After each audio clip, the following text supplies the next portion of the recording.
Sebanyak 20 madrasah ibtidaiyah se-Kabupaten Aceh Barat mengikuti asesmen kompetisi madrasah ibtidaiyah yang dikhususkan untuk siswa kelas 5 di Laboratorium Komputer MTSS Bandar Layung, Kecamatan Bubun, Aceh Barat, Senin 8 November 2021.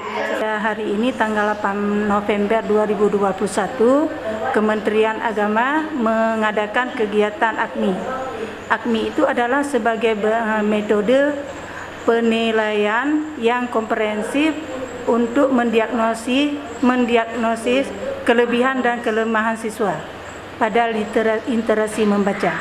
Jadi kami dari Min 24 Aceh Barat ikut mensukseskan AKMI 2021 sesuai dengan jadwal yang telah ditentukan. Kegiatan yang dilaksanakan serentak secara nasional ini untuk mengetahui tingkat literasi membaca, sains, dan sosial budaya siswa. Jawaban siswa dalam setiap sesi pertanyaan dibatasi sesuai waktu yang ditentukan. Penggunaan Computer Based Test atau CBT merupakan standar tes baik secara online maupun offline.